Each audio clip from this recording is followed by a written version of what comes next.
Olá, amigos. Jesus no Lar, capítulo 31, A Razão da Dor. Raquel, antiga servidora da residência de Cusa, ergueu a voz para indagar do mestre por que motivo a dor se convertia em aflição nos caminhos do mundo.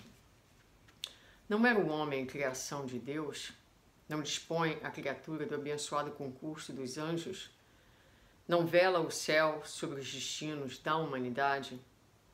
Jesus fitou na interlocutora o olhar firme e considerou: a razão da dor humana procede da proteção divina. Os povos são famílias de Deus que, à maneira de grandes rebanhos, são chamados ao aprisco do alto. A terra é o caminho. A luta que ensina e edifica é a marcha. O sofrimento é sempre o aguilhão que desperta as ovelhas distraídas à margem da senda verdadeira. Alguns instantes se escoraram mudos e o mestre voltou a ponderar. O excesso de poder favorece o abuso. A demasia de conforto não raro traz o relaxamento. E o pão que se amontoa de sobra costuma servir de pasto aos vermes que se alegram no mofo. Reparando, porém, que a assembleia de amigos lhe reclamava explicação mais ampla, elucidou fraternalmente. Um anjo, por ordem do Eterno Pai, tomou à própria conta um homem comum desde o nascimento. Ensinou-lhe a alimentar-se, a mover os membros e os músculos, a sorrir, a repousar e a asilar-se nos braços maternos. Sem afastar-se do protegido, dia e noite, deu-lhes as primeiras lições da palavra e em seguida orientou-lhe os impulsos novos, favorecendo-lhe o ensejo de aprender a raciocinar, a ler, a escrever e a contar. Afastava-o hora a hora de influências perniciosas ou mortíferas, de espíritos infelizes que o arrebatariam, por certo, para o sorvedouro da morte, soprando-lhe ao pensamento ideias iluminadas aos clarões do infinito bem, através de 1000 modos de socorro imperceptível, garantiu-lhe a saúde e o equilíbrio do corpo. Dava-lhe medicamentos invisíveis, por intermédio do ar e da água, da vestimenta e das plantas. Vezes sem conta salvou do erro, do crime e dos males sem remédio que atormentam os pecadores.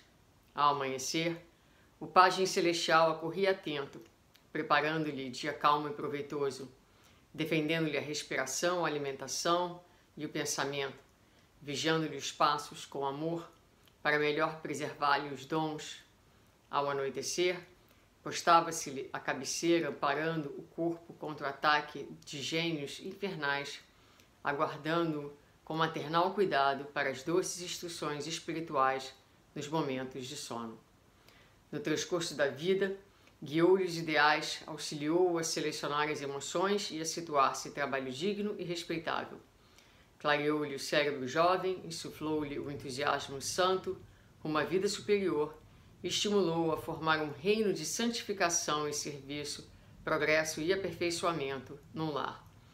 O homem, todavia, que nunca se lembrara de agradecer as bênçãos que o cercavam, fez-se orgulhoso e cruel diante dos interesses alheios. Ele, que retinha tamanhas graças do céu, jamais se animou a estendê-las na terra, e passou simplesmente a humilhar os outros com a glória de que fora revestido por seu devotado e invisível benfeitor. Quando experimentou o primeiro desgosto que ele mesmo provocou, menosprezando a lei do amor universal, que determina a fraternidade e o respeito aos semelhantes, gesticulou revoltado contra o céu, acusando o Supremo Senhor de injusto e indiferente. Aflito, o anjo guardião procurava levantar-lhe o ideal de bondade, quando um anjo maior se aproximou dele e ordenou que o primeiro dissabor do tutelado endurecido, por excesso de regalias, se convertesse em aflição. Rolando mentalmente de aflição em aflição, o homem começou a recolher os valores da paciência, da humildade, do amor e da paz com todos, fazendo-se então precioso colaborador do Pai na criação. Fim da historieta, esperou Jesus que Raquel expusesse alguma dúvida, mas, emudecendo a servidora, dominada pela meditação que os ensinamentos da noite lhe sugeriam, o culto da Boa Nova foi encerrado com ardente oração de júbilo indefinível. Queridos amigos, a mensagem de hoje nos lembra ainda do papel benéfico, necessário, às vezes difícil de nós entendermos e reconhecermos da dor nas nossas vidas.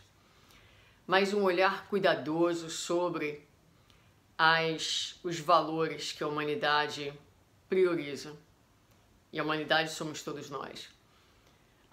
As nossas escolhas, a divisão do nosso tempo, a maneira com que agimos, pensamos, os valores que permeiam o nosso dia a dia, o uso das nossas horas, escolhas que fazemos, nós vamos percebendo que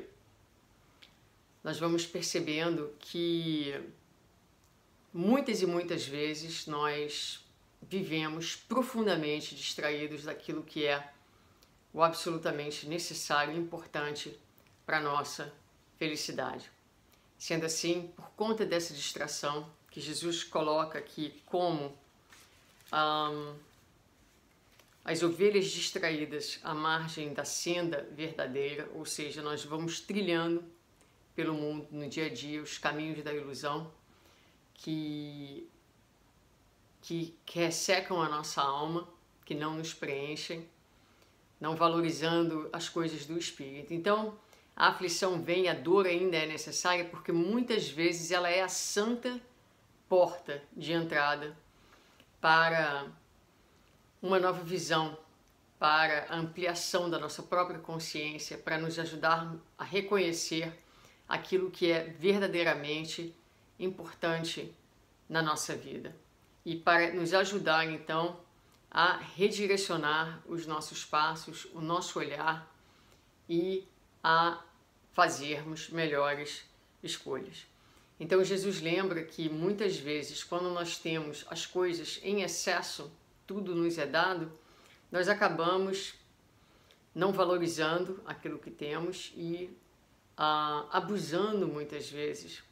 Não temos ainda evangelho suficiente, não temos ainda amorosidade suficiente para termos em demasia e nos tornarmos aqueles bons administradores que o evangelho nos propõe, não é? O problema não é ter, é sermos bons administradores, reconhecendo o valor do poder, da riqueza, do dinheiro, né? De todos esses bens que chegam até nós, para administrá-los de tal forma que eles gerem bem-estar a todos aqueles que estão à nossa volta. Então, muitas vezes, quando temos muito, naturalmente nos perdemos.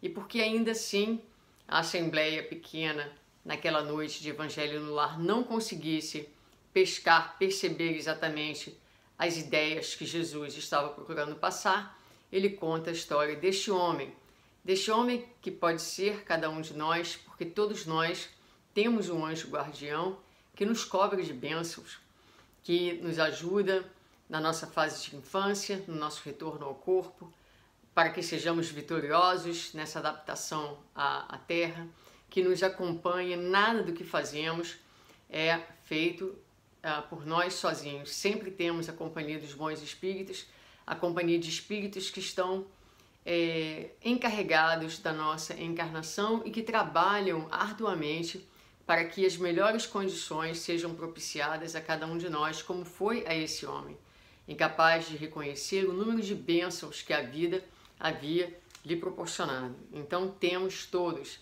estes amigos, o universo, forças poderosas atuando a nosso favor, forças que não vemos, que muitas vezes não nos damos conta do quanto o universo nos ajuda e de quanto essas forças se colocam a nosso favor.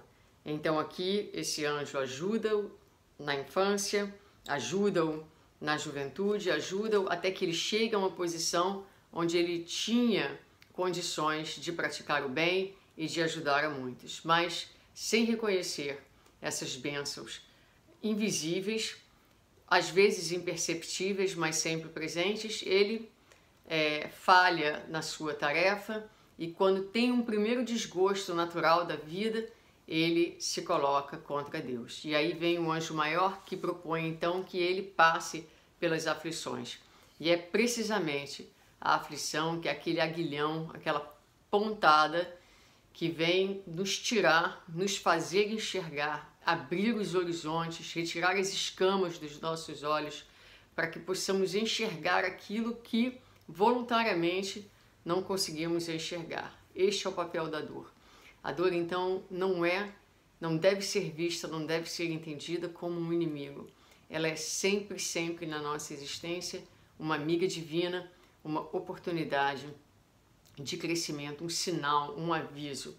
E nós não precisaremos conviver com a dor não será parte da nossa programação existencial para sempre, não é? Ela vem como resultado ainda de estarmos à beira do caminho, da nossa inércia, da nossa cegueira, da nossa inconsciência. Haverá um momento onde nós já estaremos mais despertos e o nosso progresso se fará muito mais pelas vias do bem e pelas vias do amor do que pelas vias da dor.